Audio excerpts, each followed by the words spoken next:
अस्सलाम वालेकुम नाज़रीन, आप देख रहे हैं बारान रहमत आज इंटरटेनमेंट और आज न्यूज़ की खुसूसी अफ्तार नशरियात। अभी कलाम का सिलसिला जारी है। जी बिल्कुल, और मौला अली अलैहिस्सलाम के अक़वाल भी हैं, वो भी हम आपसे शेयर कर रहे हैं। मौला अली अलैहिस्सलाम का एक बहुत और ख़ूबसूरत कौल कि मैं जब अल्लाह से कोई दुआ करता हूँ और वो कबूल हो जाए तो मैं बहुत खुश होता हूँ, और ना कबूल हो तो और ज़्यादा खुश होता हूँ, क्योंकि दुआ कबूल हो तो ये मेरी रज़ा और ना कबूल हो तो ये मेरे अल्लाह की रज़ा, और मैं अपने अल्लाह की रज़ा में ज़्यादा खुश होता हूँ। क्या बेहतरीन मिसाल दी है मौलाना ने कि दुआ करो तो इस तरह करो, हमें समझाने के लिए। माशाअल्लाह माशाअल्लाह। और देखिए यही है कि जब हमें अल्लाह कोई नेमत देता है तो हमें उसका शुक्र अदा करना चाहिए। बेशक। और अगर हमें खुदा न खास्ता कोई आजमाइश आती है, कोई मुश्किल आती है, तो हमें फ़ौरन शिकवे नहीं करना चाहिए, क्योंकि हमें नहीं पता कि उस आजमाइश के पीछे हमारे लिए क्या बेहतरी पोशीदा है। ये तो बहुत ज़्यादा बेहतर जानती है जिसने हमें इस दुनिया में भेजा। तो जब रहमतें भी उसकी हैं, आजमाइशें भी उसी की हैं, तो हमारा काम क्या है? सब्र इस्तक़लाल से उस वक्त को, उस लम्हे को लेकर चलना और सब्र से काम लेना, और कभी भी सब्र का दामन हाथ से नहीं छोड़ना चाहिए। कल मैं बैठा हुआ था हसन भाई के साथ और हम लोग बात कर रहे थे। मौला का कॉल कल दोबारा से नज़रों के सामने आया जी। उसमें लिखा था कि किसी ने पूछा मौला ये मुसीबत और आजमाइश में क्या फ़र्क है। मौला ने कहा जो सख्ती तुम्हें अल्लाह से करीब कर दे तो समझ लो वो आजमाइश है, और जो अल्लाह से दूर कर दे समझो वो अल्लाह की तरफ से तुम पे सख्ती है। बिल्कुल, तुम्हें अल्लाह ताला किस बात से खफा हो गया जी। कि देखिए कभी होता है ना कि हम नमाज नहीं पढ़ते तो हम कहते हैं कि जी टाइम नहीं मिला, मसरूफियत थी। बात ये नहीं है, बात ये है कि अल्लाह तुम्हारी ऐसी कौन सी अदा से खाइफ हो गया जिसकी वजह से वो तुम्हें अपने सामने खड़ा होने की भी तौफीक नहीं दे रहा, मांगने की भी तौफीक नहीं दे रहा। तो आज़ान के ज़रिए तो हमें 5 वक्त बुलाया जाता है, आओ बंदा बशर मुझसे मांगो। मगर बदकिस्मत हैं वो लोग जो अल्लाह की आवाज़ पर बिल्कुल ध्यान नहीं देते और इस मौके को हाथ से जाने देते हैं। मगर मैं कोशिश करूंगी कि ये वक्त हाथ से ना जाए, और इतनी प्यारी शख्सियात हमारे बीच में मौजूद हैं तो मुस्तफ़ीद हो हम आपके कलाम से। लेकिन आप थोड़ा सा आपने बहुत पिछले इसमें बहुत ज़्यादा इख्तिसार से काम ले लिया आपने, लेकिन हम तो ये सेशन तो है ही आप लोगों को सुनने के लिए जी। और मैं समझता हूँ कि आप इन चीज़ों को समझते हैं, लेकिन आपने बहुत ज़्यादा पिछले कलाम में इख्तिसार ले लिया था। अब आप इख्तिसार से नहीं, आप कलाम मेरे असल में मेरा लोग सुनना चाहते हैं। हाँ, लोग और आपको जो आज टीवी ने बुलवाया है वो लोगों की फरमाइश पर बुलवाया है। लेकिन वो थोड़ा सा मेरा सिलसिला हमेशा से हर दौर में ये रहा है कि लाइव प्रोग्राम हो या टीवी के वगैरह होते हैं, तो मैं चाहता हूँ कि जूनियर्स और वो और फिर मतलब फरहान अली वारिस को भी लोग सुनना चाहते हैं। और आपकी जो सबक आमूज़ गुफ्तगू है बहुत अच्छी होती है, उससे भी होता है, इसलिए हम सब मिल के इसको डिवाइड कर लेंगे। 2 से 3 शेर पेश कर रहा हूँ मैं शहादत के हवाले से मेरे कायनात के। यतीम हो गई ज़ैना, उजड़ गया कूफा, अली को मस्जिद कूफा में हाय कत्ल किया, यतीम हो गई ज़ैनब, उजड़ गया कूफा, पदर की लाश पे ज़ैनब पछाड़ खाती है, और जिगर को थामे हुए माँ को ये बुलाती है कि मदद को आओ बक़िया से फातिमा ज़हरा, यतीम हो गई ज़ैनब, उजड़ गया कूफा, अली का लाशा जो ज़ेरे कफन नजर आया तो दिल गम की सताई का और घबराया, पुकारी पीट के सर को ये गमज़दा फिजा, यतीम हो गई ज़ैनब, उजड़ गया कूफा। अरे गरीब हो गए हम आए, कैसी आई घड़ी, बहन बहन के गले मिलके जब ये कहती थी, खुदा के शेर का लाशा तड़प के रोता था, यतीम हो गई ज़ैनब, उजड़ गया कूफा। जज़ाकल्लाह। बहुत शुक्रिया हसन भाई, खुदा जज़ाए खैर दें। और मैं चाहूँगा कि सलमान मेहदी साहब।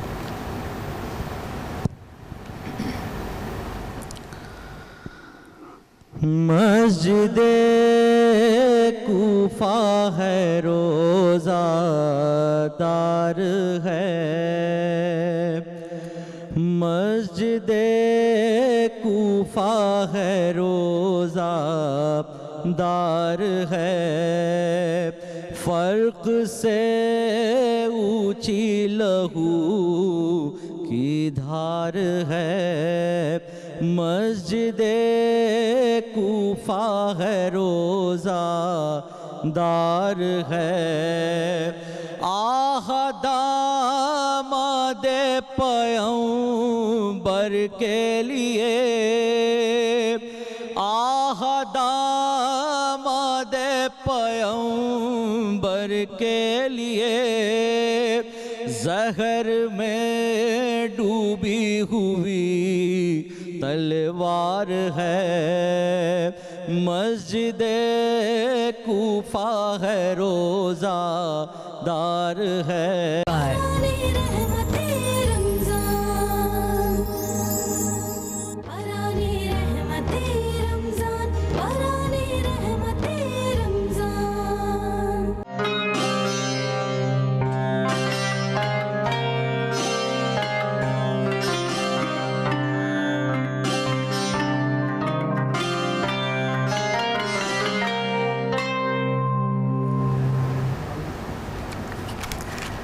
बारान रहमत में आप सभी को खुश आमदीद। आज टीवी की रमज़ान ट्रांसमिशन बारान रहमत में शामिल प्रोग्राम पुरअज़्म पाकिस्तान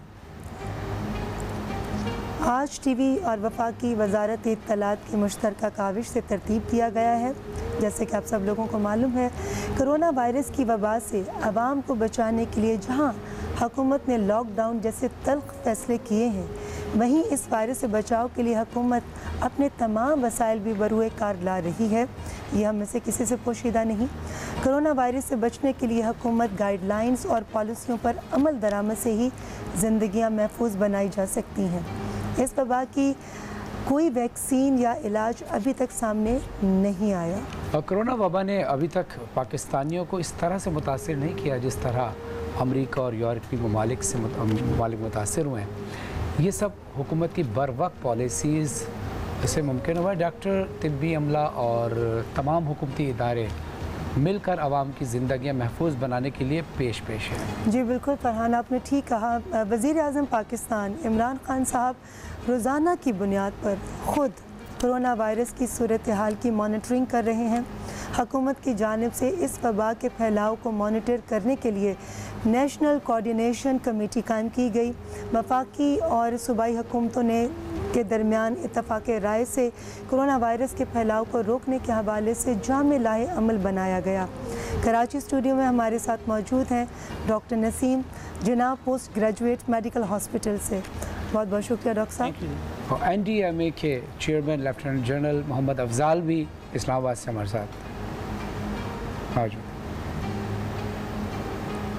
जी बिल्कुल फरहान, प्रोग्राम के आगाज़ में जैसा कि हमारे एक अवामी सर्वे होता है जी। हम वो करेंगे जिसमें आपसे एक सवाल किया जाएगा और आप इसका जवाब हाँ या ना या की नहीं सूरत की सूरत में दे सकते हैं। आज का सवाल जी स्क्रीन पर।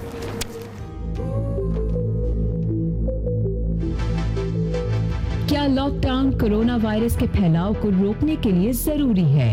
हाँ या नहीं? अगर आपका इंतखाब हाँ है तो 1 टाइप करें और अगर आपका इंतखाब नहीं है तो 2 लिखकर 4473 पर SMS करें। पुरअज़म पाकिस्तान। जी मैं सवाल को दोबारा से दोहरा देती हूँ कि क्या लॉकडाउन कोरोना वायरस का फैलाव रोकने के लिए ज़रूरी है? अगर आपका जवाब हाँ है तो 1 टाइप करें और अगर आपका इंतखाब नहीं है तो 2 लिखकर 4473 पर SMS कर दीजिए। आप आज टीवी के ट्विटर और फेसबुक के ज़रिए भी इस सर्वे में शामिल हो सकते हैं। कोरोना वायरस के हवाले से मुस्तनद आदाद व शुमार की हिदायत के लिए हुकूमत पाकिस्तान की वेबसाइट covid.gov.pk को विज़िट करें और अपने स्मार्टफोन से कोविड-19 की एप्लीकेशन को इंस्टॉल करें। जी मैं पहला सवाल लेफ्टिनेंट जनरल मोहम्मद अफजाल साहब से करना चाहूँगी।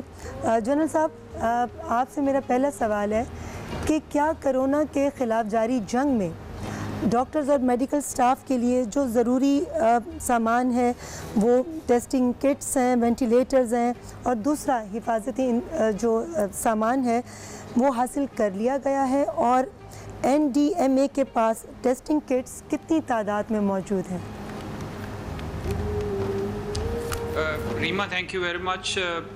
इससे पहले कि मैं आपको जवाब दूं, मैं थोड़ा सा मुख्तसरन आपको मार्च के वस्त के जो हालात थे उसके बारे में आपको ज़रूर बताना चाहूँगा कि हम कहाँ थे और अल्हम्दुलिल्लाह आज कहाँ पहुँच चुके हैं। और उससे पहले मैं ये भी आपको बता दूं कि जहां हम बहुत ज़्यादा चीज़ें इंपोर्ट कर रहे थे, आज बहुत सारी चीज़ें जो हैं वो पाकिस्तान के अंदर से ही ख़रीदी जा रही हैं। पहले मैं मार्च के बारे में आपको ये बात बताऊं कि मार्च के महीने में हमें जो है वो 1 मास तक जो है वो दस्तयाब नहीं था। अगर कुछ लोग जो जिनके पास मास्क थे या तो उन्होंने छुपा लिए थे या वो बहुत महंगे दामों जो है वो पाकिस्तान में फ़रोख्त कर रहे थे जो कि ख़रीदने की लिमिट से बाहर थे। एक डेलिबरेटली प्लान बनाया गया चाइना के अंदर जो है और दुनिया भर के दूसरे ममालिक में चेक किया गया, लेकिन चाइना जो है वो एक बड़ी मार्केट के तौर पे सामने आया और हमने जो शुरू के जितने हमारे चीज़ें थीं उनको हमने चाइना से ख़रीदना शुरू किया। और मैं आपको ये बता दूं कि यहाँ पे हमने एक प्रोक्योरमेंट कमेटी NDMA के अंदर तश्कील दी जिसमें मिनिस्ट्री ऑफ हेल्थ के, ड्रैब के, NIH के, पाकिस्तान फ़ौज के प्रोक्योरमेंट के इदारे के और पाकिस्तान फ़ौज के मेडिकल के इदारे के और कुछ टेक्निकल लोग जिनको बायो टेक्नीशियंस कहते हैं वो शामिल थे। उनकी एक कमेटी बनाई गई। इसी तरह एक कमेटी जो है वो बनाई गई बीजिंग में अपने एम्बेसी के स्टाफ के ज़रिए जिसमें 5 लोग शामिल थे। ये लोग जो हैं वो वहाँ पे चाइना के अंदर मुख्तलिफ़ फैक्ट्रियों के साथ वीडियो लिंक के ऊपर नेगोशिएशंस करते थे। और हमने एक और कमेटी तश्कील दी जिसको मैं हेड कर रहा था, जो उन दिनों की ज़रूरियात को पहले परखती थी और फिर वो ज़रूरियात दोनों परचेज़ कमेटीज़ के हवाले कर देती थी। वो परचेज़ जो हैं शुरू में चाइना से की जाती रही हैं और आपको जैसे पता होगा कि ये 11 फ़्लाइट्स में अभी तक चीज़ें पाकिस्तान में आ चुकी हैं, कुछ फ़्लाइट्स अभी बाकी हैं। लेकिन ये आपको सुन के बहुत इत्मीनान होगा कि जो पर्सनल प्रोटेक्टिव इक्विपमेंट है डॉक्टर्स का वो सारे का सारा अभी पाकिस्तान में बन रहा है, पाकिस्तान से ख़रीदा जा रहा है।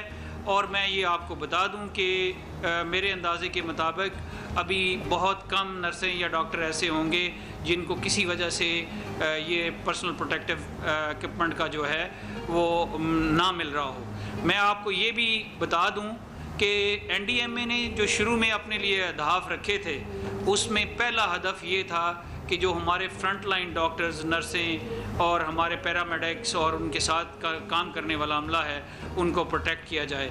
और उसके लिए हमने अल्हम्दुलिल्लाह पहला ट्रांस जो है तकरीबन 39,000 ड्रेसेस का वो 5 अप्रैल को भेजा था। मैं आपको ये भी बता दूं कि अभी 5वें ट्रांस की जो है तरसील जारी है। NDM में तकरीबन 9 लाख के करीब प्रोटेक्टिव ड्रेसेस जो हैं वो डॉक्टर्स को भेज चुका है। हमने NDMA के अंदर एक वेबसाइट, एक UAN नंबर जो है, यूनिवर्सल एक्सेस नंबर, वो लगाया है 111-157-157। ये नंबर जो है वो डॉक्टर्स के लिए था कि अगर किसी को किसी वजह से ये चीज़ें नहीं मिल रही तो वो हमें इस पे फ़ोन करके अपनी रिक्वायरमेंट बता दे। मैं आपको ये भी बता दूं कि पिछले 2 हफ्तों में जो है अभी तक 6 कंप्लेंट आए हैं, जिसमें से 4 इंडिविजुअल डॉक्टर्स के थे और 2 हॉस्पिटल के थे जिनको TCS के ज़रिए जो है वो ये चीज़ें भिजवा दी गई। और मैं अभी भी अपने बच्चों, डॉक्टर्स, नर्सें और पैरामेडिक्स को कहता हूँ कि किसी को अगर कोई चीज़ नहीं मिल रही, प्लीज़ इस UN नंबर पे फ़ोन करें, मैं आप तक पहुँचूँगा और आपको चीज़ें पहुँचाऊँगा। आप हमारे फ्रंट लाइन डॉक्टर्स हो, आप हमारे फ्रंट लाइन स्पाई हो और मैं आपके साथ खड़ा हूँ।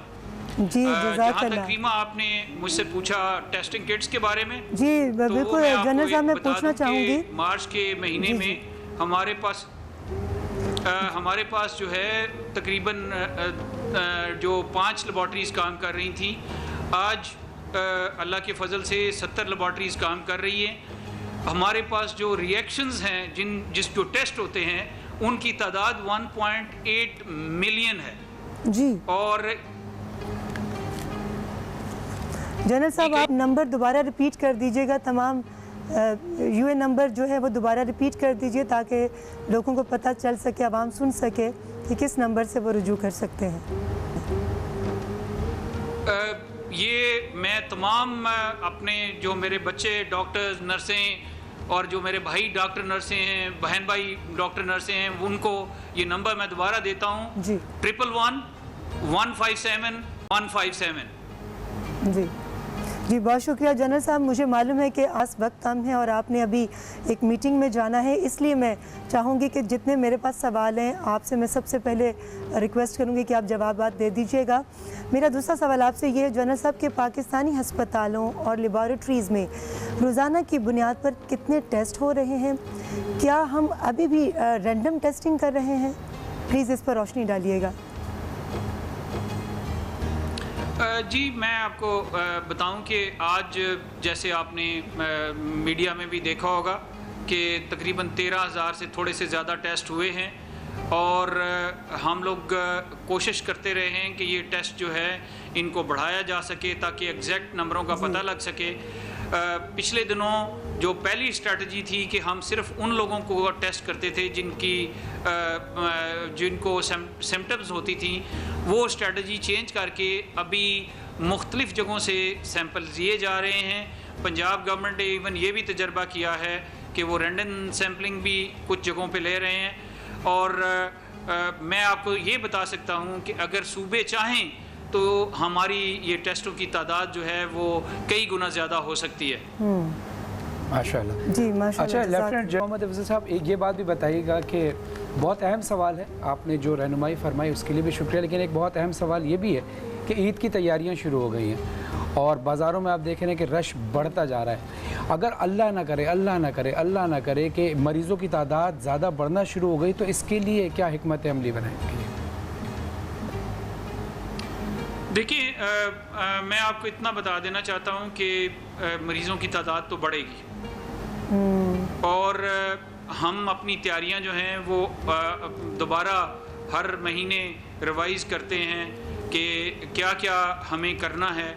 हम हर रोज़ बैठ के उसके ऊपर डिस्कशन करते हैं और अपनी जो अहदाफ हैं उनके अंदर जो चेंज करने की ज़रूरियात होती हैं वो उसको कर रहे होते हैं।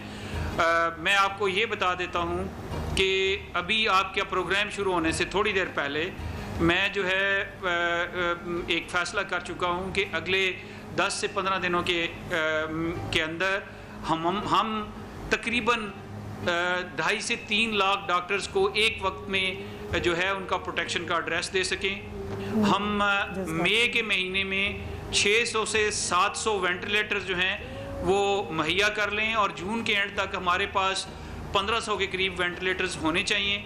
इसी तरह CPAP और BiPAP जो हैं वो उनकी तादाद भी 1500 के करीब होनी चाहिए हमारे पास जून के महीने में। और ये तादाद जूँ वक्त गुजरता रहेगा इसको हम रिव्यू करते रहेंगे और जूँ ज़रूरत पड़ती रहेगी वो हम देखते रहेंगे। लेकिन एक बात मैं ज़रूर इधर आपको कहना चाहूँगा कि इस वक्त जो हमारी ज़रूरियात हैं वो अल्लाह का एक थोड़ा सा करम जा रहा है कि जो हमारी अमवात हैं इस वक्त पाकिस्तान में वो मगरबी ममालिक और दूसरे ममालिक के मुकाबले में कम है। तो जब भी हम अपनी डिस्कशन करते हैं तो दो चीज़ों को हम ज़रूर देख रहे होते हैं। नंबर ऑफ़ केसेस तो हम ज़रूर देखते हैं कि वो बढ़ रहे हैं, लेकिन जो दूसरी चीज़ जिस पे हमने नज़र रखी होती है वो लोग हैं जो क्रिटिकल केयर में हैं और जो वेंटिलेटर्स पे हैं। और तीसरी बात जिस पे हमने बहुत ज़्यादा गौर पे नज़र रखी होती है वो अमवात हैं। मुझे उम्मीद है कि अगर यही स्लोप रही तो हम इंशाअल्लाह ये तमाम सूरत हाल को काबू कर सकेंगे। बहुत शुक्रिया जनरल साहब, खिराज तहसीन है आपकी इन तमाम काविशों पर और उम्मीद है कि इन्हीं तमाम जितने भी आप काम कर रहे हैं, सलाही काम कर रहे हैं और इफलाही काम कर रहे हैं, इसकी वजह से पाकिस्तान इस मुश्किल घड़ी से बहुत जल्द निकल जाएगा। जनरल साहब जाने से पहले आप कोई मैसेज कौम को देना चाहें?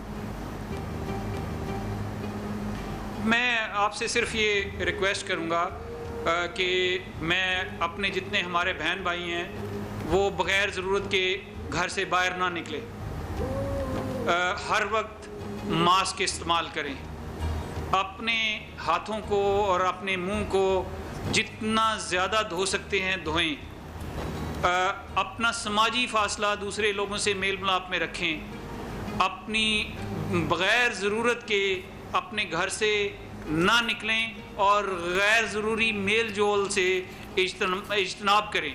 मैं ये भी कहूँगा कि अगर आप ये सारे काम करेंगे तो इन कामों की वजह से हमारे डॉक्टर्स, हमारी नर्सों के पास मरीज़ों का प्रेशर कम होगा और मरीज़ों का प्रेशर कम हुआ और हमारे मसाइल कम हुए तो हम अल्लाह के फजलो करम से, अल्लाह की रहमत से इस वबा पे काबू पा लेंगे। जी शुक्रिया जनरल साहब। General lieutenant general Mohammad Afzal साहब हमारे साथ थे। आपका बहुत बहुत शुक्रिया। आपकी तमाम बातें बहुत अहम और आवाम के फ़ायदे के लिए कि तमाम चीज़ों का एक ही हल है कि हम एहतियात से काम लें, क्योंकि एहतियात ही हमें इस वबा से बचा सकती है। डॉक्टर नसीम साहब हमारे साथ स्टूडियो में मौजूद हैं। अस्सलाम वालेकुम डॉक्टर साहब, ये बताइएगा कि क्या समाजी दूरी ही कोरोना वायरस के फैलाव को रोकने का वाहिद काबिल अमल है या लॉकडाउन करने से क्या कोरोना का फैलाव कम हुआ था? अच्छा देखें, सबसे पहले तो ये आपकी बात कि समाजी दूरी ही वाहिद हल है। समाजी दूरी मैं कहूँगा कि एक बहुत इम्पॉर्टेंट एस्पेक्ट है। उसके अलावा भी बहुत सारे एलिमेंट हैं जो हमें जैसे जनरल साहब ने अभी बताया कि भाई हाथ धोना, जो गुड प्रैक्टिसेस हैं, जिससे जो सफाई सुथराई का जो मयार है उसको बेहतर करना, बार बार हाथ धोना साबुन के साथ, सैनिटाइज़र ज़रूरी नहीं है। मैं क्योंकि एक मेडिकल प्रोफेशनलिस्ट हूँ और मैं जिन्ना हॉस्पिटल में कोरोना के पेशेंट खुद देख रहा हूँ और वहाँ पे जो सिचुएशन, जिस क्रिटिकल कंडीशन में पेशेंट्स आ रहे हैं इस वक्त भी, वो बहुत मतलब अलार्मिंग है। और अगर इसी तरीके से ये सिचुएशन रही तो बहुत मुश्किल होगा कि हम लोगों को डील कर सकें वहाँ पे, क्योंकि ज़ाहिर है हर हॉस्पिटल की एक कैपेसिटी है। अगर ये लॉकडाउन या ये समाजी दूरी का कॉन्सेप्ट हमने नहीं अपनाया तो आगे चल के ये हमने जो डिसीजन लिया है लॉकडाउन को ख़त्म करने का, ये बहुत रिस्की डिसीजन है। जनरल साहब शायद हैं लाइन पे या नहीं है, वो बहुत सारे डॉक्टर्स के साथ, बहुत सारे हेल्थ एक्सपर्ट के साथ मोस्ट प्रॉब्ली ज़रूर रब्ते में होंगे। बट ये जो हमने रिस्क लिया है, क्योंकि हमारा जो ग्राफ है, अच्छा जिन ममालिक ने लॉकडाउन को ईज़ किया है उनका जो ग्राफ है वो डिक्लाइनिंग ट्रेंड था कि वो अपनी पीक को अचीव कर चुके थे, highest number of cases achieve हो गए थे और उसके बाद उनका एक डिक्लाइनिंग ट्रेंड था, एक प्लेटो कर्व था। तो उसके बाद तो चले ठीक है, एक लॉकडाउन में ईज़ करना एक समझ में आती है, जैसे यूके भी कर रहा है कि स्लोली और इटली भी कर रहा है कि स्लोली वो अपने लॉकडाउन को ईज़ कर रहे हैं। बट हमारे साथ थोड़ी सिचुएशन चेंज है, हम जो है ना अप स्लोपिंग ट्रेंड में हैं। और इसमें यह है कि केसेस पहले हंड्रेड्स में थे, अब थाउजेंड्स में आना जी, शुरू हुए बिल्कुल। हैं। कल जो केसेस हुए हैं वो तकरीबन 3000 हैं। हो सकता है कल परसों के बाद वो 5000 6000 के फिगर को छूना उसको क्रॉस करना शुरू करें। तो ये बहुत रिस्की है कि हमने लॉकडाउन को ईज़ किया है। अगर लॉकडाउन को ईज़ देखें, उसको ईज़ करने से पहले हमें लोगों में इतनी अवेयरनेस फैलानी चाहिए कि भाई अगर हम ईज़ कर भी रहे हैं, अभी भी मैं आ रहा था तो बहुत रश था ना हर जी, जगह मैंने पे, देखा, खुद हम लोग देख रहे हैं रोज़ाना हार्डली TV चैनल्स पे। कोई 1% लोग भी जो SOPs गवर्नमेंट ने दी हैं, मैंने देखा कि हार्डली 1% लोग या 2% लोग मास्क के साथ थे बाहर। तो इस तरीके से तो मुमकिन ही नहीं है कि आप कोरोना को हरा सकें, बहुत मुश्किल है। देखें, as a front line soldier हमें पता है, हमने भी अपनी जानें जो है ना वहाँ पे रिस्क पे हैं हमारी जानें। सैकड़ों डॉक्टर अभी तक इन्फेक्ट हो चुके हैं, कुछ लोगों की डेथ भी हुई है, उनकी शहादत हुई है, बहुत सारी नर्सेज इन्फेक्ट हो रही हैं। ना सिर्फ हम लोग बल्कि हमारी फैमिलीज़ भी रिस्क पे हैं। तो काइंडली खुदा के वास्ते अब जैसे जैसे ईद करीब आएगी, ये इज्तिमात बढ़ते जाएंगे, ईद पे और ज़्यादा मेल जोल होगा, तो ये बहुत रिस्की टाइम है। प्लीज़ अपने दरमियान समाजी फासले को बरकरार रखें, मिनिमम कांटेक्ट रखें, लोगों से कम मिलें। फैमिलीज़ में भी यही है कि अब बाहर निकलते हुए एहतियात करें, बच्चे जब भी बाहर निकलें या आप बाहर निकलें तो मास्क लगा के रखें, घर में रहें तो बार बार हाथ धोएं। अच्छा, एक सवाल जो आपने किया जी कि बिल्कुल डॉक्टर साहब, मैं आपकी तरफ आऊँगी और आपसे तफसील से जानना चाहूँगी, मगर आपने बहुत अहम बात की कि इस वायरस से लड़ने के लिए इस वक्त आप फ्रंट लाइन सोल्जर्स हैं और आप अपनी ज़िंदगी का, अपनी फैमिली की ज़िंदगी को रिस्क पर लेकर इस वक्त चल रहे हैं और आप लोगों से क्या चाहते हैं? सिर्फ और सिर्फ एहतियात ही है जो हमें इस लीथल वायरस से बचा सकती है। हमारी ट्रांसमिशन पुरअज़्म पाकिस्तान का सिलसिला जारी है। हम लेंगे इस वक्त एक कमर्शियल ब्रेक पर जब हम जाएंगे तो आप सदर पाकिस्तान का एक पैगाम, डॉक्टर आरिफ अलवी साहब का पैगाम पुरअमन पाकिस्तान के लिए, पुरअज़्म पाकिस्तान के लिए, आप सब के लिए देखिए। पुरअज़्म पाकिस्तान। बिस्मिल्लाहिर्रहमानिर्रहीम। कोरोना वायरस के हवाले से मैं आपसे कुछ बातें करना चाहता हूँ। एक तो ये कि काफ़ी दिनों से सारा मीडिया आवाम को एजुकेट कर रहा है। 4-5 चीज़ों के हवाले से ज़रा सा जहन नशीन फिर कर लें। एक तो ये कि 20 सेकंड तक हाथ धोना और दिन में कई मरतबा धोना। हाथ को चेहरे को नहीं लगाना, क्योंकि हाथ के ज़रिए, नाक और मुंह के ज़रिए ये वायरस बदन के अंदर जाता है। सोशल डिस्टेंसिंग रखना और मास्क पहनना, ये चंद चीज़ें हैं ये बुनियादी तौर पर पाकिस्तान का और दुनिया का रूटीन बन गया है और बना रहेगा। दूसरी बात मैं आपसे ये कहना चाहता हूँ कि ये जो हमारे हीरोज़ हैं इनको हमें रिकग्नाइज़ करना चाहिए। माशाअल्लाह हमारे डॉक्टर, हमारे एडमिनिस्ट्रेशन के अफसरान, हमारे सिक्योरिटी के लोग जो खिदमत अंजाम दे रहे हैं, तो मैं उनको खराज तहसीन पेश करता हूँ। तीसरी बात ये कि जो खैरात का जज्बा पाकिस्तान के अंदर है, प्राइम मिनिस्टर का अपना फ़ंड भी है और वैसे भी लोग जो डायरेक्टली लोगों के राशन के हवाले से, भूख और इफलास के हवाले से चीज़ें देख रहे हैं, वो बहुत बड़ा जज्बा है, उसको आप जारी रखिए। चौथी चीज़ मैं आपसे कहना चाहता हूँ कि हुजूम से परहेज़ किया जाए। मसाजिद के हवाले से हमने SOPs दिए थे, कल असेंबली के इजलास भी शुरू हो जाएंगे और हर चीज़ का मामला ऐसा है कि SOPs के साथ फासला, समाजी फासला, मास्क, एहतियात, इन चीज़ों के साथ सारे काम हो सकते हैं, मगर हुजूम से गुरेज किया जाए। मैं इसके साथ साथ ये भी आपको कहना चाहता हूँ कि बड़ा अच्छा मौका है, कौम बन रही है, ये सेल्फ डिसिप्लिन की चीज़ें हैं। हर घर में इसका इम्प्लीमेंटेशन, हर मस्जिद में, हर बाज़ार में नहीं है। तो लिहाजा मेरी अपील पाकिस्तान की आवाम के साथ है कि अगर आवाम तहिया कर लें कि डिसिप्लिन्ड कौम है, हम डिसिप्लिन के साथ चल सकते हैं, ये चीज़ें हम खुद हैंडल कर सकते हैं, तो ये बेहतरीन मौका है कि पाकिस्तान इस मुश्किल से भी निकलेगा, इसका मुकाबला भी कर लेगा और तरक्की याफ्ता कौमों के रास्ते के ऊपर बिल्कुल तैयार रहेगा। शुक्रिया। ये पैगाम मफाद आमा के लिए वजारत इत्तलात व नशरियात, हुकूमत पाकिस्तान की जानिब से पेश किया गया।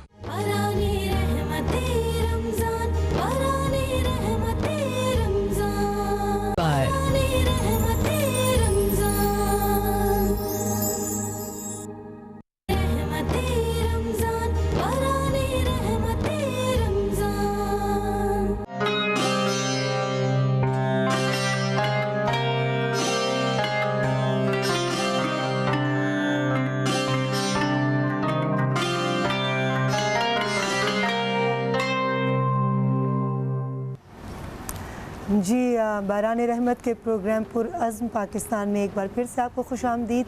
इस्लामाबाद स्टूडियो में हमें ज्वाइन किया है शबीर अनवर साहब ने, जो कि पाकिस्तान में पीस कलेक्टिव के चीफ़ एग्जीक्यूटिव ऑफिसर हैं, और इस्लामाबाद स्टूडियो में ही हमारे दूसरे मेहमान हैं ब्यूरो चीफ आज न्यूज़ तारिक चौधरी साहब। जी अस्सलाम वालेकुम।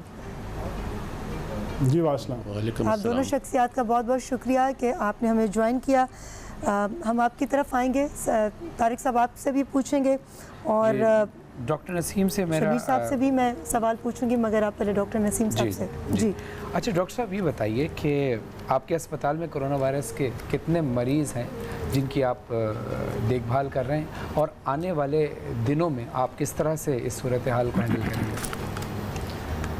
अच्छा, जिना हॉस्पिटल क्योंकि one of the largest tertiary care hospital है, और उसमें ज़ाहिर है बहुत सारे मरीज़ आते हैं। वो सिर्फ कोरोना के मरीज़ नहीं होते, उसके अलावा भी बहुत सारी बीमारियों के और हर अलग अलग डिपार्टमेंट्स हैं। तो हमने कोरोना, जैसे ही ये कोरोना की वबा शुरू हुई थी तो मिड फरवरी से हमने एक यूनिट अलग से इस्टेब्लिश किया था, जिसको हम ग्रेजुअली टाइम के साथ उसकी कैपेसिटी को और उसके कैपेबिलिटी को भी बढ़ाते जा रहे हैं, जैसे जैसे नंबर ऑफ़ केसेस बढ़ता जा रहा है। देखिए कम्युनिटी में तो बहुत सारे केसेस हैं, कराची में काफ़ी सारे केसेस हैं, बट हॉस्पिटल में सिर्फ वही केसेस आ रहे हैं जो सीरियस मरीज़ हैं या जिनको ऑक्सीजन या वेंटिलेटरी सपोर्ट की या किसी और फॉर्म ऑफ थेरेपी की ज़रूरत है, तो हम सिर्फ उन्हीं को एडमिट कर पा रहे हैं। ज़ाहिर है सब मरीज़ों को आइसोलेट करना हॉस्पिटल फैसिलिटी में बहुत वो तकरीबन एक काबिल अमल बात नहीं है।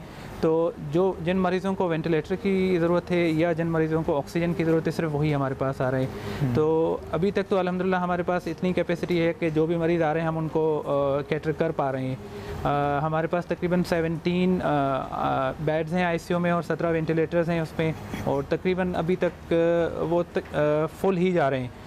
एचडीयू में हमारे पास 24 बेड्स हैं, 8 हमारे पास सेपरेट रूम्स हैं, उसके अलावा भी आइसोलेटेड रूम्स हैं।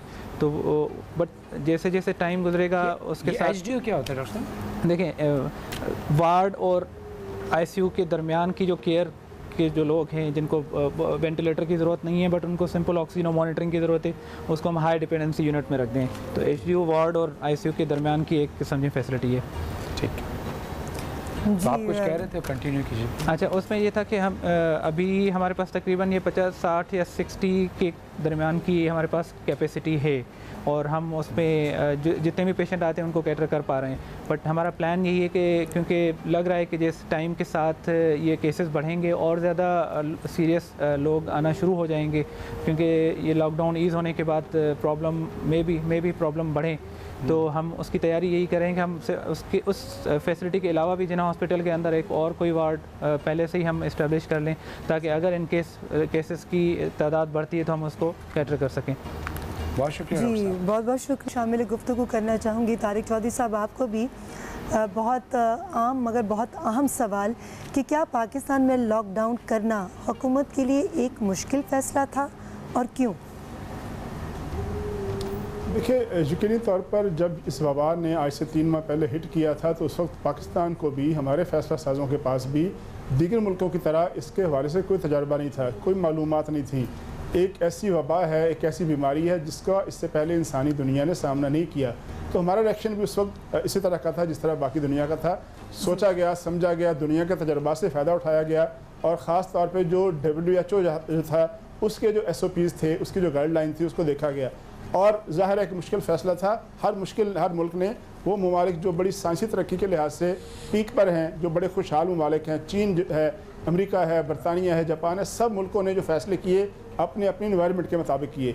हमने जो फ़ैसला किया सोच समझ कर, दुनिया के तजर्बा से सीख कर, एक तो इमीडिएटली ये देखा गया कि हमें लॉकडाउन करना है, इसके क्योंकि इसके अलावा और कोई रास्ता ना था। लॉकडाउन करने के बाद जब जैसे जैसे दिन गुजरते गए, एनालाइज़ किया गया, तो महसूस ये किया गया कि सबसे बड़ा चैलेंज ये है कि लोगों को, अपने मुल्क के शहरियों को वबा से बचाना है, उस वबा के फैलाव से बचाना है, और साथ साथ एक ऐसा तवाज़ुन पैदा करना है जिस तवाज़ुन के तहत कारोबार के पहिए भी चले, लोगों में वबा भी ना फैले, वो उसका शिकार भी ना हो, और साथ साथ भूख और अफलास का सामना भी ना हो, यानी पॉवर्टी और जो गुर्बत है उसका सामना भी ना हो, और साथ साथ कोरोना का सामना भी ना हो। तो ये एक ऐसा चैलेंज था जिस चैलेंज को देखते हुए पहले लॉकडाउन किया गया, फिर उसके बाद उसको जुज़वी तौर पर ख़त्म किया गया स्मार्ट लॉकडाउन में, यानी दुकानें खोली गई, ग्रॉसरी की दुकानें खोली गई, ऐसी दुकानें खोली गई, बेकरी की दुकानें खोली गई, जो आम आदमी को रोज़मर्रा की ज़रूरत पड़ती है।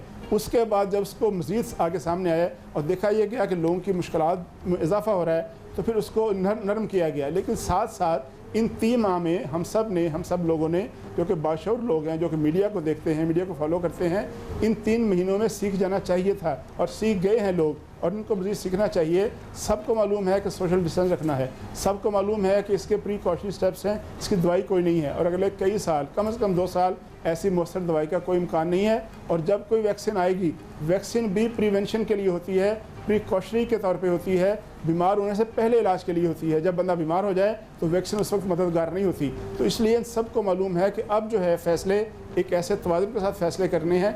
अमेरिका ने फ़ैसले अपने हालात के मुताबिक करने हैं, न्यूयॉर्क के गवर्नर ने अपने हालात के मुताबिक करने हैं। हमारे हालात में जहाँ गुर्बत है, जहाँ लोगों ने दिहाड़ी करनी है, जहाँ लोगों ने रोज़मर्रा कमाई करके खाना है, उन लोगों के लिए फ़ैसला करना ज़ाहिर है कि मुख्तलिफ चैलेंज है। हमारी हुकूमत जो है, हमारे जो फ़ैसला साज हैं, उनको इसी चैलेंज का सामना है, और इसी चैलेंज का सामना करते हुए वक्तन फ़क्तन फ़ैसलों को तब्दील किया जाता है।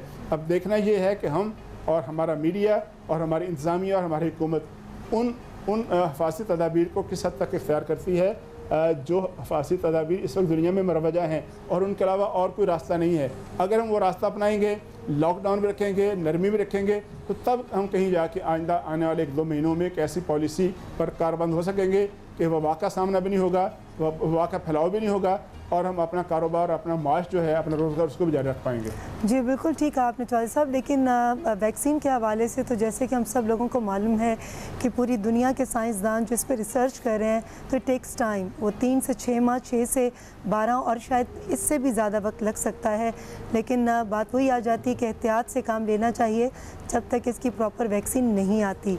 और आवाम को यही रिक्वेस्ट करेंगे कि जिस तरह हुकूमत मेहनत कर रही है, तमाम इदारे आपको बार बार तलकीन करें, आपको रिक्वेस्ट करें, और आप ही की ज़िंदगियों के लिए आपसे तनबीह की जा रही है कि खुदारा एहतियात से काम लीजिए, और अगर आप बाज़ारों में निकले हैं तो भी एहतियात का दामन हाथ से मत छोड़िए, क्योंकि एहतियात अफसोस से बेहतर है। जी शबीर अनवर साहब हमारे साथ मौजूद हैं। शबीर अनवर साहब, अस्सलाम वालेकुम। वालेकुम अस्सलाम। सबसे पहले तो आपका शुक्रिया, आप तशरीफ़ लाए। आपसे सवाल ये कि वज़ारत इत्तलात कोरोना वायरस के हवाले से आगाही फैलाने के लिए क्या तैयारी कर रही है, और इस वबा से बचने के लिए आवाम में शऊर उजागर करना क्यों ज़रूरी है? बिस्मिल्लाहिर्रहमानिर्रहीम। सबसे पहले तो मैं बताऊं कि कोई भी कौमी क्राइसिस हो तो उसमें एक चीज़ जो अंग्रेज़ी में कहते हैं, to help the people help themselves, लोगों की मदद करें कि वो अपनी मदद कैसे कर सकते हैं। क्या बात। तो ये मदद, क्योंकि 1, 2 या 3 या 4 अफराद हों, उनको तो आप फौरी तौर पे मदद कर सकें, मगर जहाँ पूरी कौम का मसला हो, बहुत सारे अफराद शामिल हों, तो फिर आपने उनको एक मुहिम के ज़रिए उन तक पहुँचना होता है, और उनको बताना ज़रूरी होता है कि ये मुश्किल क्या है, इसके क्या असबाब हैं और इनके क्या असरात हैं, और किन चीज़ों को उन्होंने मद्देनज़र रखना है अपने आप की हिफाजत करने के लिए। तो देयरफॉर ये जो अवेयरनेस है इसलिए भी लाजमी होती है कि लोगों को कंप्लीट इंफॉर्मेशन नहीं होती। कोई भी आप कौमी अलमिया हो, कोई कुदरती आफात कोई आए, कोई सैलाब हो, खुदा न खास्ता कोई ज़लज़ला आए, या पिछले दिनों में हम दहशत गर्दी का भी एक मुकाबला कर रहे थे कौम पूरी मिल के, तो लोगों को ऐसे हालात में इंफॉर्मेशन की डिमांड बढ़ जाती है, वो ज़्यादा से ज़्यादा मालूमात हासिल करने की कोशिश करते हैं, तो उनको फिर गाइड करने की भी ज़रूरत पड़ती है। ना सिर्फ ये कि आपने उनको इन्फॉर्म करना है, उनको एजुकेट करना है, बल्कि उनको फिर गाइड भी करना है कि उन्होंने अपने कैसे इन हालात से लड़ना है या मुकाबला करना है। तो मौजूदा सूरत हाल में भी यही कोशिश है मिनिस्ट्री ऑफ इंफॉर्मेशन की, बल्कि हुकूमत पाकिस्तान की, बल्कि सारी कौम की एक लिहाज से कोशिश है। मैं तो कहूँगा आई मस्ट अप्रिशिएट कि मिनिस्ट्री ने जब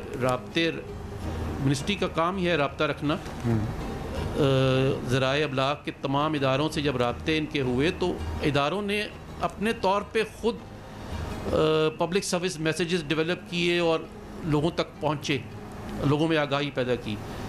बहुत सारी कंपनीज़ हैं जिन्होंने बना के प्रोडक्ट्स दिए मुख्तलिफ कैंपेन्स की सूरत में, अखबारात को भी और चैनल्स को भी। सो सारी कौम, I must say, has participated. Government का काम तो होता है कोऑर्डिनेट करना, मदद करना, मज़ीद मदद करना। तो उस लिहाज से ministry information, let me start from this studio, मैं और आप, हम सब बैठे हुए हैं जी। आप इस मिनिस्ट्री इंफॉर्मेशन की इस कोशिश का हिस्सा हैं and I am proud of you. आपने जिस तरीके से ये पिछले चंद प्रोग्राम किए और जिस आला तरीके से किए, आई मस्ट अप्रिशिएट कि you are part of the ministry of information efforts. तो इसके अलावा मैं थोड़ा सा जिक्र कर दूं, मिनिस्ट्री इंफॉर्मेशन का ये जो प्रोजेक्ट है जिसका मेरे ज़िम्मे जिसकी ज़िम्मेदारियां दी गई हैं, हमारा एक ऐसा प्रोग्राम भी है जो कि टेलीविज़न, रेडियो, सोशल मीडिया से ज़रा हटके है। वो ये है कि लोगों तक पहुंचना मुख्तलिफ डिस्ट्रिक्ट्स में। तो हम मुख्तलिफ डिस्ट्रिक्ट्स में जाके कुछ ऐसे तरीक़ों से लोगों तक पहुंच रहे हैं कि लोगों को छोटे छोटे पैगामात, ये जो 20 पॉइंट पे एग्रीमेंट हुआ प्रेसिडेंट साहब का और उलमा का दरमियान, बहुत अच्छी कोशिश थी, उसमें बहुत सारे पैगामात हैं। इसी तरह हिफाजती इक़दामात जो करने हैं उसके भी छोटे छोटे पैगामात हैं। तो वो बिल बोर्ड की शक्ल में, बैनर्स की शक्ल में हमने मुख्तलिफ डिस्ट्रिक्ट्स में जाकर वो काम शुरू किया हुआ है ताकि लोग देखें और उनके याद आए कि अपनी हिफाजत कैसे करनी है। जैसे मैंने कहा, बहरहाल पूरी कौम ने इस मुश्किल का मुकाबला करना है और ये कोई एक पर्टिकुलर कैंपेन या एक पर्टिकुलर एफर्ट जो है वो काफ़ी नहीं है। बिल्कुल सही। ये अल्लाह ताला हम सब की मदद करे। काफ़ी मुश्किल हालात हैं और अल्लाह इंशाअल्लाह करेगा कि हम इस मुश्किल से निकलेंगे। इंशाअल्लाह अल्लाह हमें इस मुश्किल से निकाले। जी बिल्कुल। और मैं हम इस वबा से इलाही आमीन। और मैं शबीर साहब आपकी बात को बिल्कुल सराहूँगी कि जैसे आपने कहा कि हुकूमत तो कोशिश कर रही है और बाकी लोग भी एफर्ट्स कर रहे हैं, मगर सही मानों में ये जितने लोग हैं, हमारी पूरी कौम की ये ज़िम्मेदारी है कि वो एक दूसरे की मदद करें। जिसको इन्फॉर्मेशन है, जिसको मालूम है कि ये एक लीथल वायरस है, वो कैसे दूसरे को बता सकता है जिसको मालूम नहीं। और जो ये समझ रहे हैं कि कोई फ़र्क नहीं पड़ेगा, ये सुनी सुनाई बात है या ये एक अफवाह है, वो अपने उस भाई की, उस दोस्त की, उस बहन की मदद करें और उसको बताएं कि ये अफवाह नहीं है, इसमें हकीकत है। और अल्लाह ताला हमें उस मुश्किल वक्त से बचाए जिसका सामना इस वक्त अमेरिका, यूरोप, इंग्लैंड और दूसरे ममालिक कर रहे हैं। जी डॉक्टर नसीम साहब, आपसे मैं सवाल करना चाहूँगी कि कोरोना वायरस से बचाव के लिए एक आम आदमी क्या कर सकता है और उसको किस तरह से अपना बचाव करना चाहिए, और मुआशरे की जानिब से हमारे जो फ्रंट लाइन हीरोज़ हैं जैसे आप तमाम डॉक्टर्स हैं, मुआशरा उनकी मदद कैसे कर सकता है? अच्छा देखें, कोरोना से बचाव के जो तरीके हैं वो माशाल्लाह रोज़ाना हम लोग सुन रहे होते हैं आप लोगों की तरफ से भी, और तकरीबन हर टीवी चैनल पे हर बार यही चीज़ें डिस्कस हो रही होती हैं। सिंपल सी मोटी मोटी सी 3, 4, 5 चीज़ें हैं जिस पे आपने अमल करना है कि गैर ज़रूरी तौर पे घर से बाहर ना निकलें, जितना हो सके घर के अंदर रहें, लोगों से कांटेक्ट, एक समाजी दूरी, एक फ़ासला ज़रूर रखें। इवन अगर अब बाहर भी जा रहे हैं तो उसमें भी आपने लोगों से मिलाप, जो कांटेक्ट है वो उससे उसको मिनिमाइज़ रखना है, दूर रहना है। दूसरा ये कि गैर ज़रूरी तौर पे चीज़ों को टच ना करें। अच्छा, एक तरीका इसके फैलाव का ये है कि ये ड्रॉपलेट इन्फेक्शन है, एक से दूसरे को थ्रू ड्रॉपलेट लगता है। ड्रॉपलेट क्या है? ये रेस्पिरेटरी सिक्रीशंस हैं जो एक से जब कोई पेशेंट खांसता है, बात करता है या स्नीज़ करता है तो उसके दौरान हवा में आते हैं और आप इनहेल कर लेते हैं। दूसरा ये कांटेक्ट, ये सिक्रीशंस जाके डिफरेंट सरफेसेस पे आ जाती हैं। जब आप उसको टच करते हैं, फिर अपने नाक, मुंह, आँख को कहीं पे भी टच करेंगे तो म्यूकस मेम्ब्रेन के थ्रू अंदर चला जाता है वायरस। वायरस खुद कुछ नहीं कर सकता अनटिल अनलेस हम उसको मिल जाए, मतलब जब तक हम उसको नहीं मिलेंगे वो रिप्लिकेट नहीं कर पाएगा और एक से दूसरे को नहीं फैलेगा। तो जो समाजी फासले का बेसिक कॉन्सेप्ट यही है कि आपने उसके वायरस को एक से दूसरे को मुंतकिल मुंतकली को अपने किसी भी तरीके से उसको मतलब प्रिवेंट करना है। डॉक्टर साहब थोड़ा सा एक्सपेंड कीजिएगा, क्योंकि मेडिकल हिस्ट्री में आई थिंक इस तरह का वायरस पहले कभी नहीं आया। जी देखें, कोरोना वायरसेस एक फैमिली ऑफ वायरसेस है, ये कोई नया वायरस नहीं है, इसका ये एक स्पेसिफिक कोरोना वायरस है। इससे पहले भी कोरोना वायरसेस के 2-3 आउटब्रेक हो चुके हैं, जैसे चाइना में हुआ था, पहले भी एक आउटब्रेक हुआ था 2003 में सार्स कोविड का, फिर मिडल ईस्ट पे मर्स कोविड, ये भी कोरोना वायरस फैमिली के ही थे। ये एक नोवेल कोरोना वायरस था, इसके बारे में दुनिया को पहले नहीं पता था, एक बिल्कुल नया फॉर्म ऑफ कोरोना वायरस था और जो कि अब पूरी दुनिया में पैंडेमिक सूरत अख्तियार कर चुका है। तो इसमें यही है कि आपने बेसिकली जो आपका पहला सवाल था कि हम किस तरीके से इसको मतलब मिनिमाइज़ कर सकते हैं, रोक सकते हैं, आम आदमी। तो दूसरा जो मेन चीज़ है वो हाथ साफ रखना, हाथों को बार बार धोते रहना। चेहरे को धोना ज़रूरी नहीं है, हाथ को बार बार धोना है आपने, क्योंकि जब आप चीज़ों को टच करते हैं, आप शॉपिंग करने जा रहे हैं, आप कपड़े देख रहे हैं, आप लोगों से मिल रहे हैं, आप तो उस दौरान जो वायरसेस हैं वो आपके हाथ पे आ जाते हैं।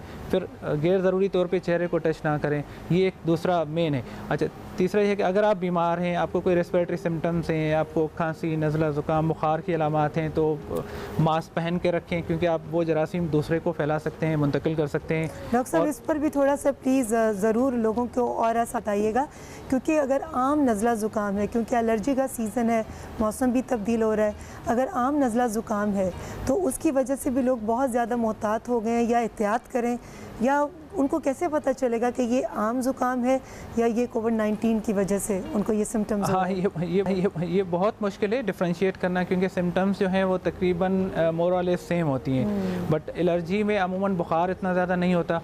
अगर बुखार के इसकी जो मेन अलामत है जो 90 to 99% लोगों में देखी गई वो बुखार है। अगर बुखार आ रहा है, हल्का बुखार, और वो थोड़ा सा काफ़ी दिन तक मतलब ऐसे जैसे फ्लू है, फ्लू में बहुत एब्रप्ट ऑनसेट होता है कि बहुत जल्दी जो है ना आपको नज़ला ज़ुकाम और बुखार शुरू हो जाएगा। इसमें थोड़ा इंसीरियस ऑनसेट है कि आराम से शुरू होगा, पहले आपको पहले बुखार आएगा, खांसी आएगी, हल्का हल्का फ्लू होगा, गला ख़राब होगा। बुखार का होना ज़रूरी है? प्लीज़ थोड़ा सा, मैं इसलिए बार बार पूछ रही हूँ क्योंकि लोग बावजूद ये बार बार सुनना चाहते हैं, और जिन लोगों ने हमें अभी ज्वाइन किया है या जिन लोगों ने इससे पहले इस हवाले से इंफॉर्मेशन नहीं उन तक पहुंची, तो उनको भी पता चल जाए कि इसके एग्जैक्टली स्टार्टिंग सिम्टम्स क्या हैं। वही जो मैंने आपको बताया ना कि बुखार, अच्छा ज़रूरी नहीं है कि हर बंदे को बुखार हो, बट जो केसेस रिपोर्ट होते हैं, जो सिम्टोमेटिक केसेस हैं जिनमें हमें पता चलता है कि क्या क्या अलामात हैं, उनमें बुखार जो है ना एक कॉमन अलामत है। और उसके अलावा खांसी, ड्राई कफ मतलब बलगम के बगैर जो खांसी है, और गला ख़राब होना, छींके आना, ये ज़्यादातर अलामात हैं। वैसे एसिम्टोमेटिक है। इस वायरस का जो एक ख़तरनाक जो चीज़ है इस वायरस के बारे में ये है कि ये एसिम्टोमेटिक रहता है लोगों में एज ए कैरियर, और वो एक से दूसरे को ट्रांसफ़र कर रहे होते हैं। ये बाकी वायरसेस में इस तरीके से अमूमन नहीं पाया जाता सिवाय चंद वायरसेस के। तो ये भी एक इसकी पर्टिकुलर सलाहियत है इस वायरस की, ये एसिम्टोमेटिक लोगों से एक से दूसरे को मुंतकिल हो सकता है।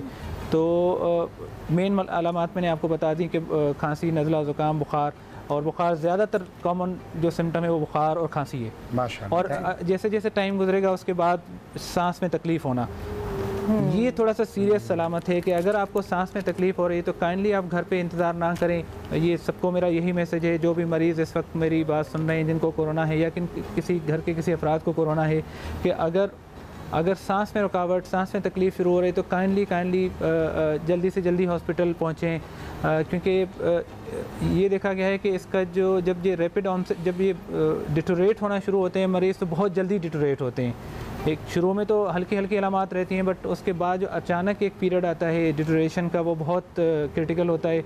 उसमें ये भी देखा गया है कि अभी मैं न्यूज़ में भी पढ़ा था कि कराची में बहुत सारी जगह पे जो होम डेथ हुई हैं वो बिल्कुल स्टेबल लोग थे और उनकी डेथ होम घर पे हो गई, मतलब उनको इतना भी नहीं हुआ कि वो मेडिकल हेल्प मतलब ले सकें।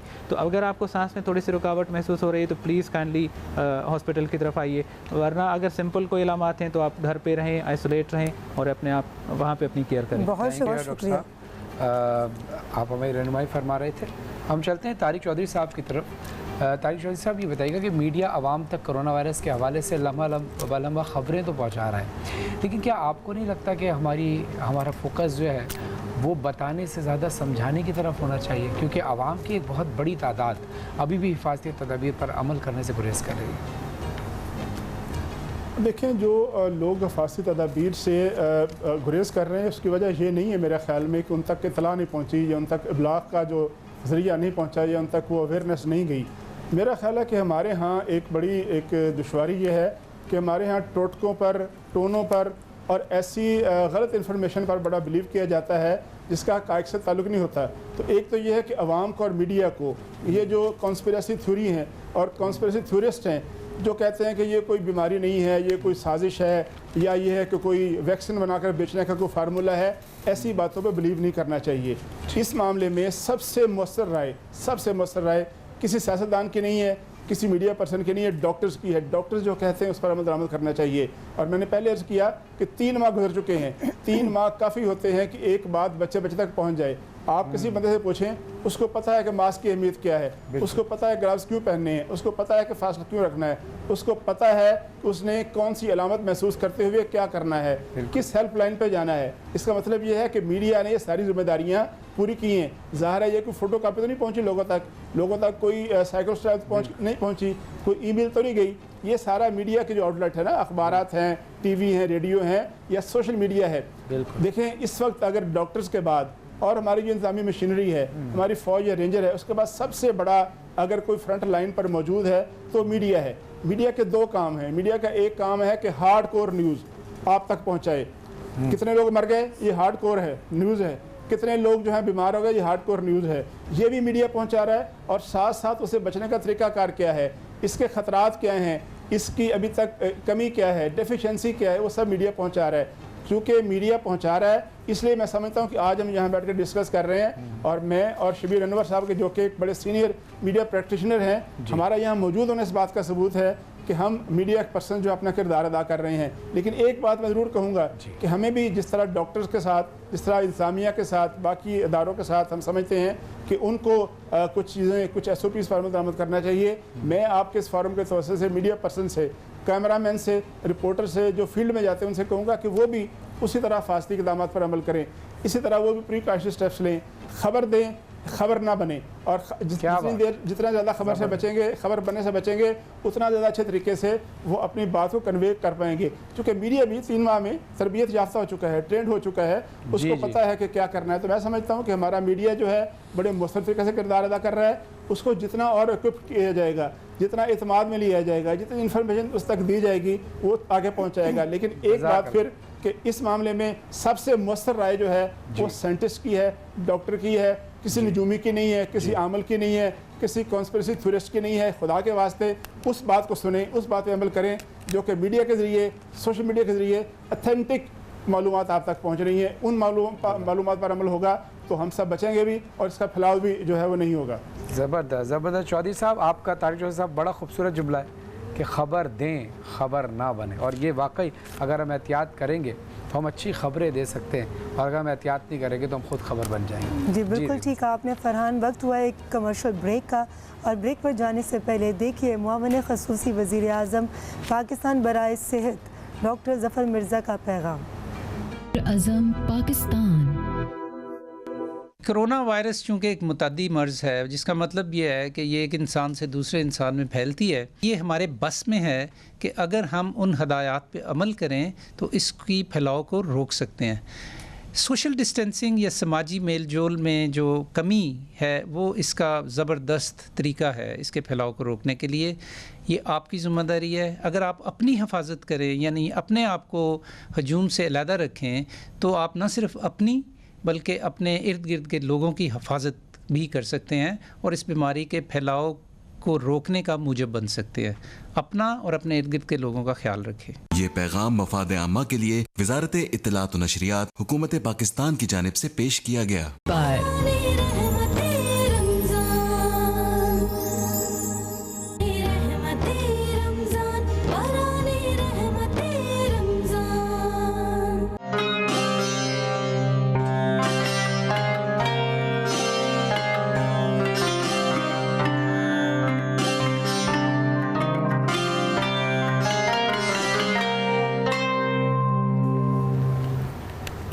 बरान रहमत के प्रोग्राम पुर अज़्म पाकिस्तान में आप सबको एक बार फिर से खुश आमदीद। मैं सवाल करना चाहूँगी शबीर अनवर साहब आपसे, बावजूद इसके कि हुकूमत, डॉक्टर्स और मीडिया आवाम को इस वबा से बचाने के लिए और इस वबा के हवाले से आगही फराहम कर रहे हैं, मगर आज भी कुछ अफराद कोरोना वायरस को एक अफवाह समझते हैं और एहतियाती तदाबीर अपनाने से गुरेज़ा हैं। आप आवाम को इस हवाले से क्या पैगाम देंगे?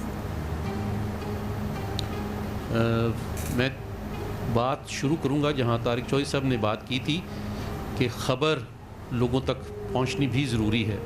जहां एहतियाती तदाबीर और बाकी चीज़ें उनको आप एहतियात करने के तरीके बता रहे हैं, वहाँ ख़बर का पहुंचना भी ज़रूरी है। ख़बर के पहुंचने के बहुत से ज़राए होते हैं, एक तो नुमाइंदों के ज़रिए पहुंचती हैं और रेडियो और टेलीविज़न के ज़रिए, मगर ख़बर कहाँ से जनरेट होती है? क्राइसिस सिचुएशन में या हंगामी हालात में लोग एक्सपेक्ट कर रहे होते हैं कि क्या किसी को उनकी कोई फ़िक्र है, उनका फिर ध्यान जाता है हुकूमत की तरफ, सदर की तरफ, वज़ीर आज़म की तरफ, वज़ीरों की तरफ, इंतज़ामिया की तरफ, कि क्या कोई हमारे बारे में कोई फ़िक्रमंद है कि नहीं। तो जब उनकी तरफ से कोई मैसेज आता है तो वो ख़बर भी होती है, उनके लिए हौसला भी होता है।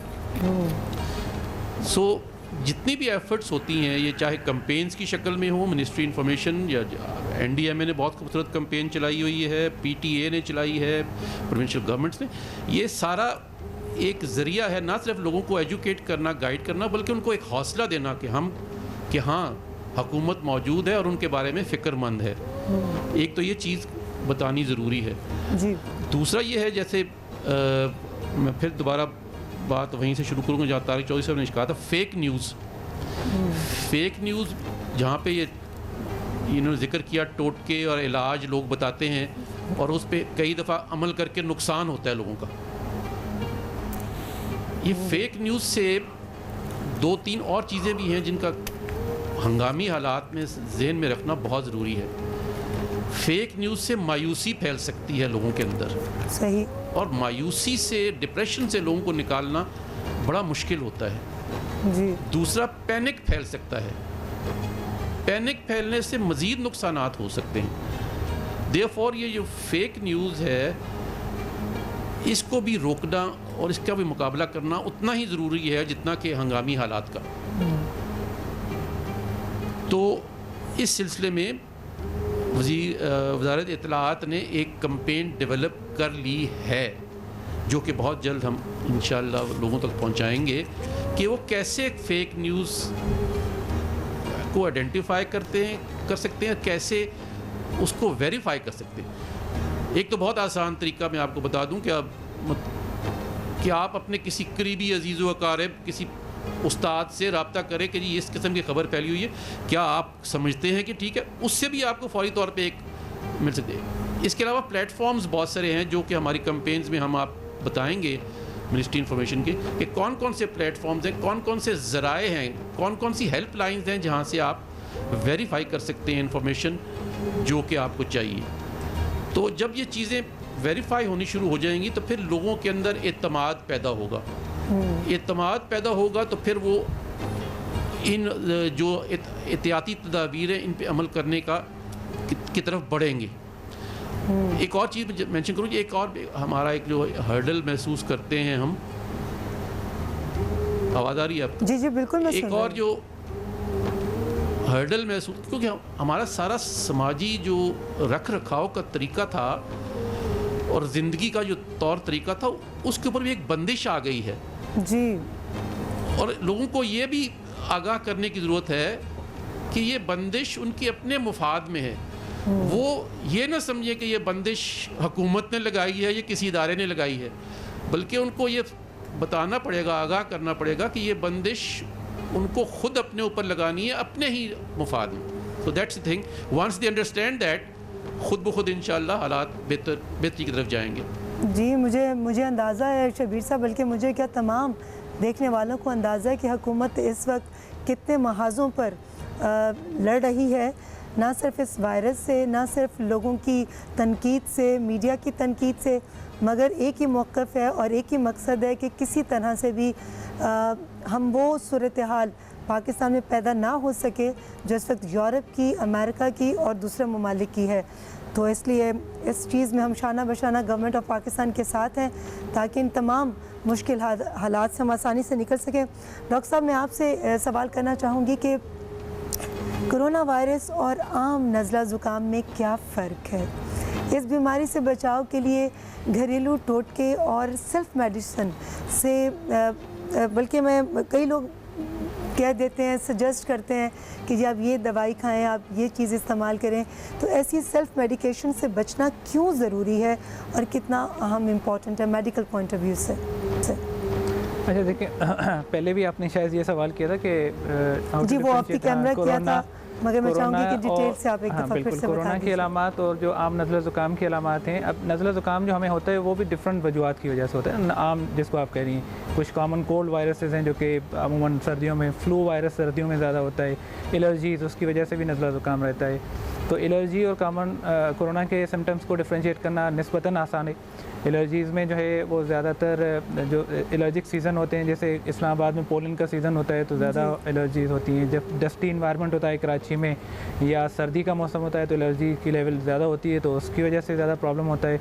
उसमें ज़्यादातर सांस में तकलीफ़ ज़्यादा होती है एज़ कम्पेयर टू बुखार वगैरह, इसमें बुखार ज़्यादा होता है और खांसी रहती है। जो फ्लू इन्फ्लुएंजा वायरस है, फ्लू, वो एब्रप्ट ऑनसेट है, ये थोड़ा इंसीरियस ऑनसेट है कि थोड़ा टाइम के साथ ग्रेजुअली सिम्टम डेवलप होती हैं। उसमें बहुत अचानक सिम्टम होते हैं कि एक दिन में आपको सब कुछ नज़ला ज़ुकाम 1-2 दिन के अंदर शुरू हो जाएगा।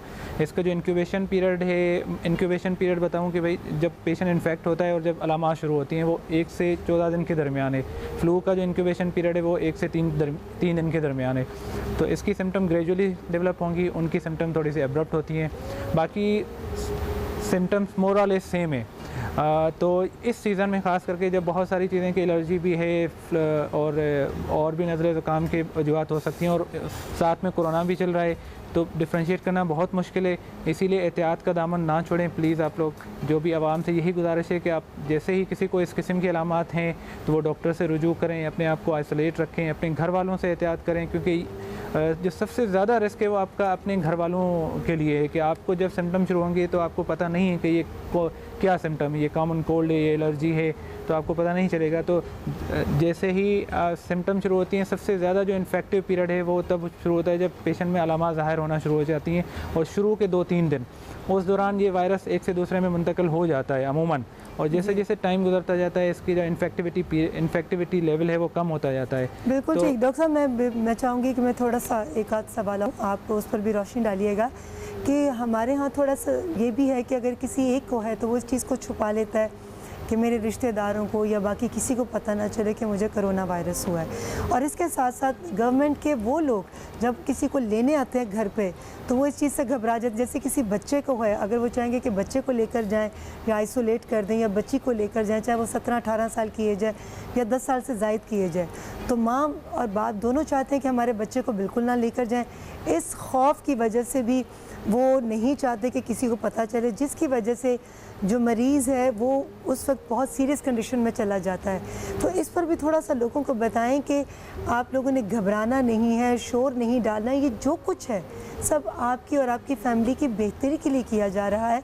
लोगों को कैसे आप आसानी से कन्विंस कर सकते हैं? जी बिल्कुल, आपने सही कहा कि लोग अब एक तो टेस्ट भी नहीं करा रहे। ये एक रुझान हो रहा है कि भाई टेस्ट कराने से क्या होगा, टेस्ट कराने के बाद, क्योंकि ये जो पूरा डेटा है ये लोगों तक पहुंचने से पहले, टेस्ट के रिज़ल्ट पहुंचने से पहले ये हेल्थ डिपार्टमेंट और एडमिनिस्ट्रेशन के पास चला जाता है, तो वहाँ से कॉल्स आना शुरू हो जाती हैं। तो शायद उसमें थोड़ी सी हमारी भी गलती है कि शुरू में बहुत ज़्यादा स्ट्रिक्टनेस थी कि जैसे ही किसी ना सिर्फ कॉल्स आती हैं बल्कि आधी रात के वक्त आकर आप किसी को फ़ौरन ले जाएं गाड़ी में डालकर, तो वालिदैन की क्या हालत होगी? शायद यही रवैया था हमारा जिसकी वजह से लोगों ने अब टेस्ट करवाना कम कर दिया है। लोग बिल्कुल, जबकि मैं बिल्कुल चाहूँगी कि अगर कोई रात है, कोई बाकी इतनी रात को आकर अगर आपके घर पर आता है तो इसमें उसका कोई फ़ायदा नहीं है।